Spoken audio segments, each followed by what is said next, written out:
தமிழகத்திற்கு ஒதுக்கப்படும் நிதியில் பாரபட்சம் இல்லை என்பது தொடர்பாக தமிழக நிதியமைச்சருடன் மத்திய நிதியமைச்சர் விவாதம் நடத்த முடியுமா என அமைச்சர் சேகர்பாபு கேள்வி எழுப்பியுள்ளார். அம்பத்தூர் கிழக்கு பகுதி திமுக சார்பில் பகுதி செயலாளர் MTR நாகராஜ் ஏற்பாட்டில் அமுத சுரங்கள் திட்டத்தின் கீழ் மக்களுக்கு அன்னதானம் வழங்கும் நிகழ்ச்சி நடைபெற்றது.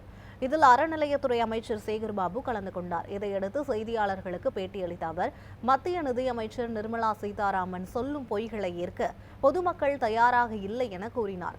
தொடர்ந்து பேசிய அவர், மாநிலங்களுக்கு நிதி ஒதுக்கும் விவகாரத்தில் மத்திய அரசு மாற்றாந்தாய் மனப்பான்மையுடன் செயல்படுவதாகவும் குற்றம் சாட்டினார்.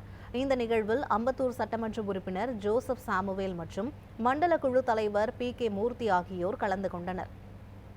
பாரதிய ஜனதா ஆட்சி செய்கின்ற மாநிலங்களில் ஒரு நிலைப்பாடும், பாரதிய ஜனதா ஆட்சி செய்யாத மாநிலங்களில் ஒரு நிலைப்பாடும், பாரதிய ஜனதா ஆதரவோடு இருக்கின்ற ஆட்சி செய்கின்ற மாநிலம் ஒரு நிலைப்பாடும் என்று மாற்றாந்தாய் மனப்பான்மையோடு நடந்து கொள்வதை நாடறியும். என்னதான் நிதியமைச்சர் மாதம் ஒரு முறை அல்ல 2 முறை தமிழகத்திற்கு வந்து கோயபால் தத்துவத்தின்படி திரும்ப திரும்ப பொய்யையே உறக்க சொல்லிக் கொண்டிருந்தாலும் மக்கள் நம்ப தயாராக இல்லை.